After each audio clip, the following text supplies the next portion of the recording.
Hello and welcome to the Streetwise Property Pulse, your resource for the latest financing and Ontario's real estate investing updates, where we provide you with timely updates and perspectives from leading real estate practitioners, answer your burning questions, and share with you valuable tips and strategies. This is Dalia Barsoum from Streetwise Mortgages.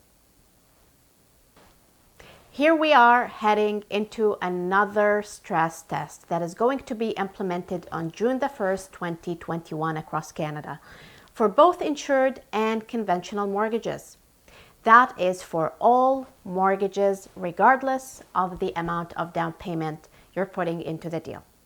Just to remind you of what the stress test is, it is a methodology implemented by the Office of the Superintendent of Financial Institutions, that is OSFI, the regulatory body that governs the banks.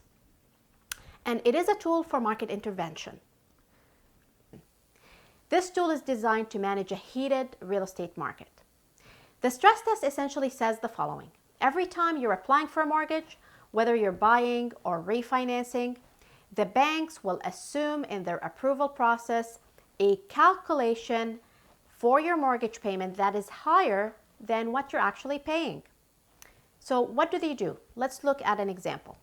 Let's say you are looking to purchase a property for $550,000 and you're putting 20% down. Therefore, you would be applying for a mortgage in the amount of $440,000. Assuming the lender is offering you a 5 years variable rate at 1.5 at a 30-year amortization, your actual mortgage payment would be $1,517. But in order for the bank to approve your mortgage application, they have to confirm that you're able to afford the higher of two payments. 1.5%, the rate you got, plus 2%, which is $1,969, or a payment at the new Bank of Canada qualification rate of 5.25%, which is $2,414. Through this exercise, the bank is ensuring that you can afford a much higher payment in case interest rates go up in the future. In a nutshell, the higher of the rate you are being approved for plus 2% or a new benchmark rate of 5.25, which is up from where it's currently at 4.79. OSFI has also indicated that they will review this qualification benchmark on an annual basis around December. This may sound painful, and you may be wondering how this change impacts your future purchase power or your ability to take out equity from existing properties. Let me help you put things in perspective. If you recall, the first stress test was implemented in Canada back in 2018. At the time, purchase power declined by about 22%. There is no doubt this new stress test also impacts purchase power, but the impact is much more smaller. More in the range of 4 to 4.5% drop in qualification power. While the impact is small, I'd like to share with you 5 debt and income management strategies to help you maneuver and stay ahead of any further future changes. Strategy number 1, re-amortize debts that stand in the way. You may have a high monthly car payment, for example, that is eating into your ability to qualify under the new rules. If we re-amortize that loan, for example, we hit 2 birds with 1 stone. 1, we reduce your monthly cash outlay, and 2, we open up future borrowing power. Strategy number 2 is paving the way. Paving the way is about paying down or paying off unsecured debts, including credit cards. While you pay on a monthly basis an interest-only payment on those, the banks factor a 3% balance into their calculations, which is a much higher payment. Clearing a portion or all of these debts will definitely open up room for you. Strategy number 3, I call it re-juggling.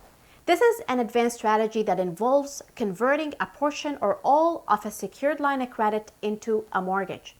Say you have a secured line of credit of $100,000 on a property, and you have used that line of credit in the past to purchase rentals.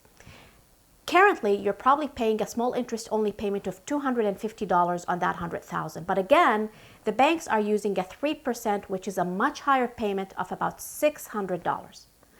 More than double what you're actually paying. By converting that line into a mortgage, say at 2%, the banks would go by the new mortgage payment you're paying, which is $369. Strategy number 4 is called Top It Up. Under this strategy, we consider topping up the income to give the income a boost on your application. This can be done through various methods, including working with lenders that use an opinion of market rents versus the actual rents you're charging, which would allow the lenders to use higher rents if your rents are currently below where they're supposed to be. Another method includes declaring more income to qualify if you're a self-employed client, or adding a co-applicant to the application. The final and fifth strategy is planning. As Wayne Gretzky says, I skate to where the puck is going, not where it has been. As your income property mortgage brokers, we can help you plan, and we can help you through our financing roadmap methodology proactively and strategically manage your borrowing power and pivot. If you're looking for an assessment of how this new guideline change impacts your portfolio and what you need to do differently to pivot and continue to position your portfolio for growth, click on the link below to book a complimentary planning session with one of our income property mortgage advisors. That's it for today. To get notified of our new episodes, please subscribe and hit the bell button. I'll see you on the next episode.